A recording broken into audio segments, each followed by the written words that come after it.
If you don't sign the loan for me, then get out of this house. Those words echoed through the kitchen I once built with my own hands, steel frame by steel frame. I didn't argue. I didn't raise my voice. I just sat there, slowly, wiping down an old horseshoe, the one that had stayed with me for over half my life. My son stood in front of me, his hands shaking with anger. My daughter-in-law turned away. Like I was a mistake she wished she could erase. 30 minutes later, when I stepped off the porch and onto the dirt path by the gate, the ground made a sound no one was expecting. Before I tell you what happened next in that house, please subscribe to the channel and leave a comment telling me where you're listening from. I read every single one. Now then, let's go back to that morning when I was still sitting in the kitchen and everything began to crack. I set the horseshoe down on the table slowly, the same way I had done it for years.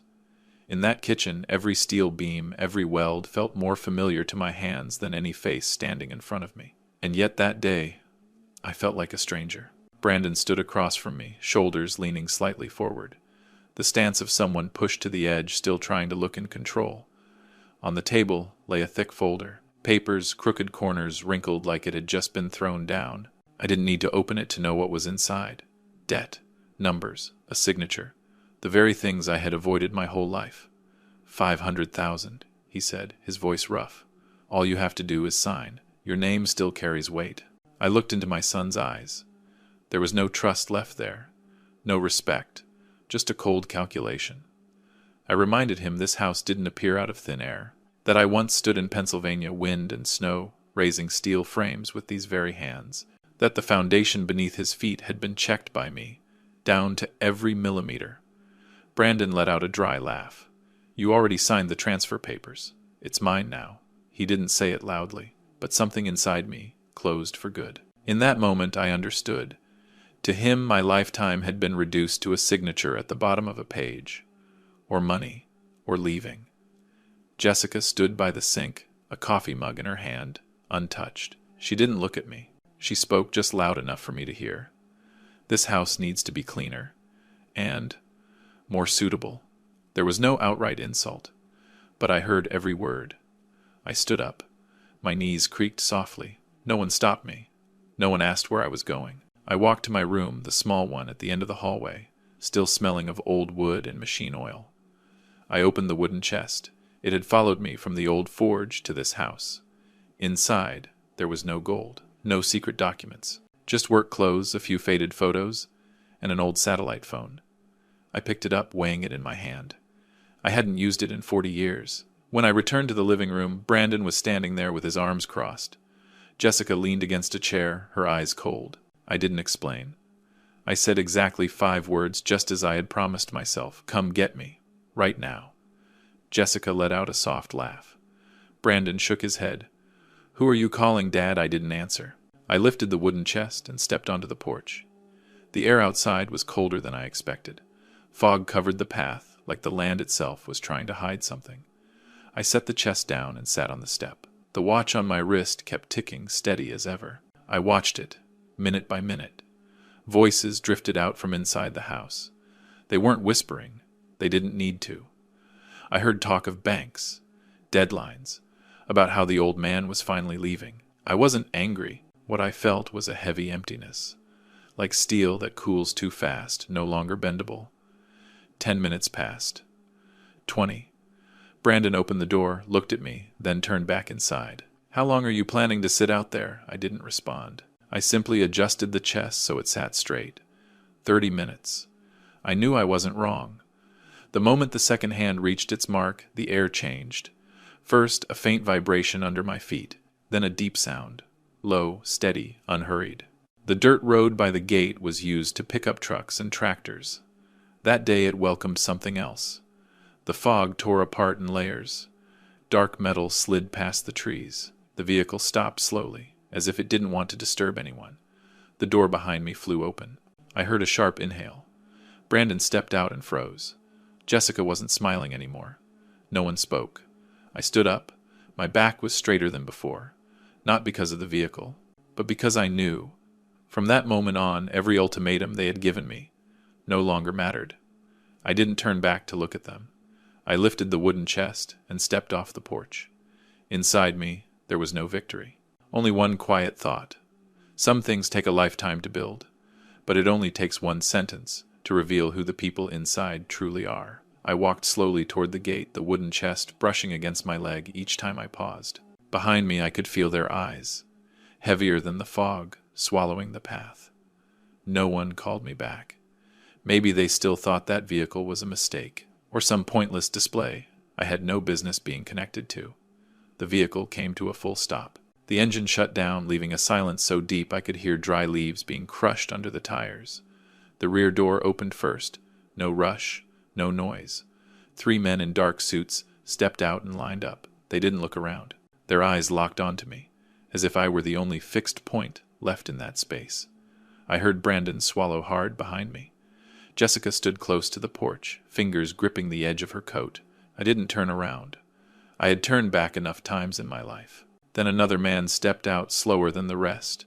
He wasn't young, silver hair neatly combed, the steady posture of someone used to making decisions. When he saw me, he stopped and did something no one there expected. He bowed, not a polite nod. A deep bow, his whole body leaning forward. "Sir," he said, his voice low and clear, "I've been waiting for this call for 40 years. I set the wooden chest down. In that moment, every sound behind me seemed to vanish. I studied his face closely. Time had left its marks, but his eyes hadn't changed. They were the same eyes of the young man who once stood in my forge, shaking with fear, yet refusing to run. "William," I said, just his name. That was enough. He stepped closer, keeping a respectful distance. I came the moment the signal came through. "I hope I didn't make you wait." "I wasn't waiting," I said. "I was just sitting." One of the men in dark suits opened the door wider. William tilted his body, motioning for me to enter. I didn't rush. I turned around for the first time since the vehicle arrived. Brandon stood there, mouth slightly open, no sound coming out. Jessica had gone pale, her eyes darting, trying to piece together something that finally made sense. "I'll be gone a few days," I said evenly. "The house, do as you please." No one answered. I turned away and stepped into the vehicle. The door closed behind me, a soft but final sound sealing me off from that house. As the vehicle moved, I looked through the window. The wooden home faded into the fog. There was no sense of loss, just a page being turned. The drive was longer than I remembered. William didn't speak much. He sat across from me, hands resting on his keen eyes on the passing road. When we turned onto a private road leading to his estate, he finally spoke. "I never forgot that day," he said. "Without you, I wouldn't be here." I didn't answer right away. Some memories don't need words. I only asked, "You kept your promise?" William nodded. "Everything I have started that day." His estate was large, but not flashy. I was shown into a quiet room, a window facing a line of low trees. When I sat down, William stood across from me, waiting for me to speak first. I looked at him and said the only reason I had come. "I want the truth," I said, "about my son." William didn't ask questions. He took out his phone and gestured to someone. "Check everything," he said calmly. "Finances, documents, connections." I leaned back in the chair. Fatigue crept into my body, but my mind felt unusually clear. As I waited, I thought of Brandon, of the look in his eyes when he threw that folder onto the table. That wasn't just ambition. That was fear, and someone had learned how to use it. Night slowly fell. The lights came on, warm and soft. William returned, placing a folder in front of me, thinner than I expected. He didn't open it. He looked at me as if weighing his words. "There are things," he said slowly, "you should know, but once you do, you won't see anything the same again." I nodded. "I didn't come here to keep things the same." William opened the folder. The figures stared back, neat and cold. I read every line. Each one peeled away another layer of paint. There was no loud collapse inside me, just a heavy realization, like discovering a piece of steel had been heated wrong for far too long. I closed the folder. Outside, night settled over the estate. I knew then this wasn't going to end with a vehicle appearing in the fog. Some truths had begun to surface, and once steel has been exposed to fire, no one can pretend it's still untouched. I didn't sleep right away that night, not because the room was unfamiliar, but because the numbers were still sitting in my head, refusing to settle. I was used to reading steel by the color of the fire. One glance and I knew exactly what state it was in. Paper is different. It stays quiet. And that silence, that's what leads people off course. The next morning I asked William to show me everything. Nothing left out. He didn't object. He knew I hadn't come here to be comforted. I needed the truth, even if it meant watching the house in my memory collapse one more time. The days that followed moved slowly. I sat in William's study, the window always cracked open just a little. His people brought in folders, statements, transfer records, one after another. I didn't rush. I read the way I used to inspect a weld. Look closely. Wait long enough.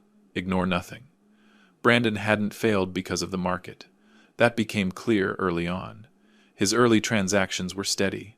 Some even showed growth. Things only started to go wrong when the authorization documents appeared. Brandon's signature was there, consistent, but the ideas weren't his. Someone had laid the path out in advance. All he had to do was follow it. Jessica's name appeared more often than I expected, not in obvious places, in the small lines, the harmless-looking decisions. She stayed behind the scenes, quietly opening doors, making Brandon believe there was only one way forward. I didn't feel angry. I felt cold. William stayed silent while I read. Only when I looked up did he speak. There's one account you should see. That account wasn't in Jessica's name. It was located far away, a place where everything was wrapped in perfect legality. The money wasn't moved all at once. It was divided, regular, careful, like draining water from a ship without anyone noticing. 1,200,000. The amount sat there, clear and final, no guessing needed. I set the papers down. In that moment I understood why Jessica's eyes had looked so rushed that day. She didn't just want me gone.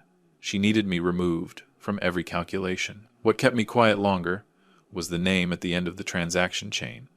A man in the legal profession, the same one handling Brandon's debt files. No explanation was necessary. The lines connected themselves. "Your son doesn't know," William said, as if reading my thoughts. "At least, not all of it." I nodded. Brandon wasn't clever. He grew up in this house, inside walls I built myself. He believed everything was solid, like steel.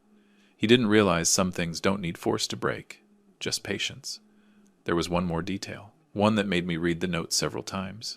Internal comments mentioned a story I had never told Brandon, about the old forge, the land behind it, about how I once refused to sell even when the offer was high. Jessica had told Brandon I was hiding something there.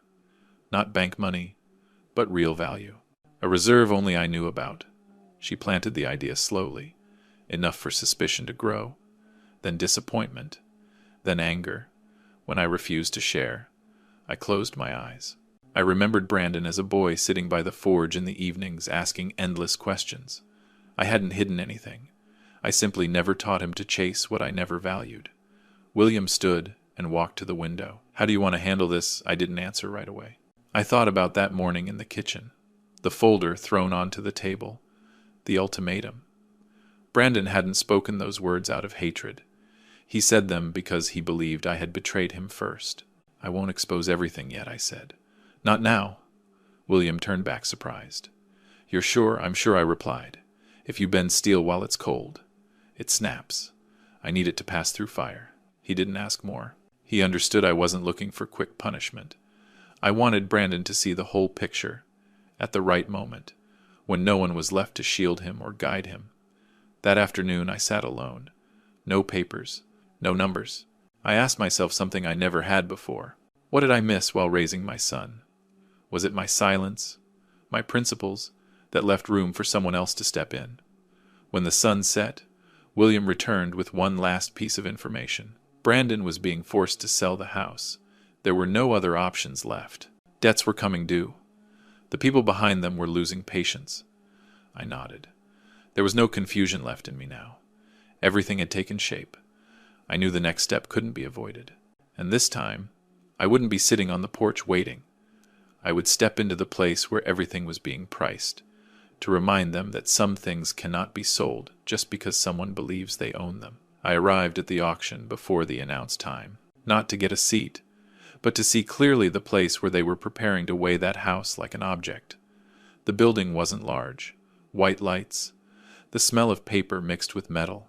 Everything was neatly arranged, as if a few strikes of a gavel could close an entire chapter of a life. Brandon was already there. I saw my son from a distance, sitting alone in the second row. His back was straight, but his shoulders were tight. He wasn't looking around. He wasn't waiting for anyone. In front of him lay the familiar folder, this time clipped neatly cleaner than before. I understood. In his mind there was only one way out: left cell. I didn't approach him. I took a seat in the last row far enough not to draw attention. William arrived a few minutes after me. He didn't sit with me. He took a seat across the room, quiet like a stranger. We didn't need to speak. Everything was already in place. When the auction began, the coordinator spoke in an even tone. Each detail was read off like a lifeless list. Square footage, location, starting price. Hands began to rise. The numbers climbed. Not fast, but steady. 2 million. 2 million 1. 2 million 2. I watched Brandon. Each increase tightened his jaw a little more. I thought back to that morning in the kitchen. He had said the house was his. On paper, maybe it was. But some things don't live on paper. I waited for the right moment. Not for drama, but because everything had to be in the proper place before being exposed. When the price reached the point Brandon had been hoping for, the coordinator raised the gavel for the first strike. I stood up. At first no one noticed. I walked slowly down the aisle between the rows. My footsteps sounded louder than I expected. A few people turned to look. Then Brandon turned around. His eyes landed on me. Empty for a brief second. I didn't hold his gaze. I placed a thin folder on the table in front of the coordinator. "Please stop," I said. My voice wasn't loud, but it was enough to still the room. The coordinator hesitated. "Sir, the auction. You cannot sell what you do not own," I continued. I opened the folder. No long explanations. Just stamped documents. Words that had been there for 40 years. William stood up then. He stepped forward unhurried. "This land and structure," he said, "are registered as an industrial legacy site. The right to use and dispose of it cannot be transferred in the manner that was done."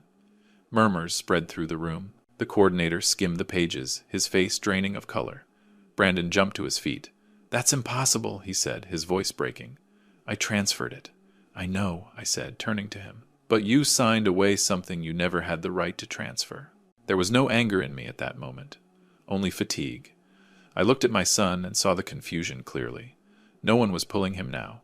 He was standing face to face with the truth. William added, calm and precise, "All transactions stemming from that transfer are invalid." The auction was stopped. No gavel came down. No winner was declared. Only eyes, turning toward me, measuring. I didn't care. I looked back at Brandon. "You don't owe the bank anymore," I said. "You don't owe the people who pressured you." His breathing quickened. "Then, who do I owe?" "Me," I answered. "And that's a debt you can't repay with a signature." I saw his shoulders slump. Not from fear, but from realizing there was no way left to run. I didn't offer him a choice right then. I let silence do its work. Some lessons don't need explanations. After everyone left, the room slowly emptied. Brandon was still standing there. He didn't look at me. "Why did you do this?" he asked quietly. "I did it to close one circle," I said, "and to open another." I turned away. William walked out with me. The sky outside was low and gray. There was no sense of victory, only a decision finally placed where it belonged. I knew the hardest part was still ahead. Exposing the truth was only the beginning. What I was about to do would slow everything down, make it heavier, uncomfortable for everyone involved. But it was the only way for steel to hold its shape, after it has passed through fire. I left the auction building as the afternoon was fading. No one stopped me. There was nothing left to argue. Brandon followed a few steps behind. He didn't ask anything. Maybe for the first time in many years, he didn't know what to ask. We didn't speak on the drive back. The car moved steadily, unhurried. I looked out the window as the trees slipped past. Sometimes silence is the only way to let things settle, before words do more damage than good. My old forge was still there behind the wooden house. The tin roof was worn. The wooden door, darkened by time. I parked and stepped out. The familiar smell hit me at once. Metal, wood. The smell of the years when my body was stronger. Brandon stood behind me, looking around, as if he were truly seeing this place for the first time. I opened the forge door. Afternoon light poured in, catching the tools neatly hung on the walls. I took an old set of protective gear and placed it in his hands. No accusations, no conditions. For 5 years I said, "You'll work here." Brandon looked up. "I don't know how to forge." "No one does at the beginning," I replied. "You'll learn," I continued slowly. "Minimum wage. Each day of work counts toward your debt. No shortcuts, no signatures." He looked at the gear in his hands, then at me. I saw resistance flicker, then fade. He nodded, just once. Very small. Jessica wasn't there. I didn't call her. The truth didn't need my help finding its way. A few days later, William told me what needed to be said. Documents matched. Money trails exposed. There was nowhere left for her to hide. It all moved forward the way it should have, quietly. Without my presence, I didn't feel relieved. I felt it was necessary. Some doors have to be closed so people stop walking through them. The weeks that followed passed slowly. Brandon came to the forge every morning. At first his hands were clumsy, his focus scattered. I didn't shout. I showed him how to stand, how to breathe, how to wait for the metal to change color before touching it. Some days he grew tired and sat on the steps silent for a long time. I let him sit. Steel needs time to cool too. William stopped by, now and then. He didn't come into the forge. He sat on the porch, drank tea, looked out at the yard. We didn't revisit the past. We talked about the weather, about things that change slower than people think. One afternoon, when the sun was low, Brandon set the hammer down and sighed. "I think I understand now," he said. "Not about steel." I didn't ask. I knew what he meant. Some lessons don't need names. That evening I sat on the old porch. The wood creaked softly under the chair. William sat beside me, quiet as always. From behind us, I heard the steady sound of the hammer in the forge. Not hard, not rushed, just the rhythm of work. The luxury vehicle was still parked in the yard, under the yellow light. It no longer drew attention. I looked at it for a moment, then stood up. I didn't walk toward it. I opened the door to the wooden house, stepped inside, and closed it behind me. Inside, everything was simple. Nothing new, but the feeling was familiar, like finishing a weld the right way. Not perfect, just solid. Before going to my room, I looked back at the forge one last time. Brandon was working, sweat darkening his shirt. I didn't call out to him. I left him there, with his work. I thought about the words spoken that day in the kitchen. The ultimatum. The vehicle arriving after 30 minutes. What looked like power turned out to be a test. Steel must pass through fire to hold its shape. People are no different. A home isn't walls or paperwork. A home is where someone still knows how to bow to what's right and stand back up to make things right. I turned off the light. Outside, the hammer kept its steady rhythm. And for the first time in a very long while, I knew I had chosen the right place to stop. If this story made you pause even for a moment, please tap, like, subscribe to the channel, and share it with anyone who might need to hear something like this. Every bit of your support helps these slow, honest human stories continue. Thank you for staying until the very end. I wish you a peaceful evening.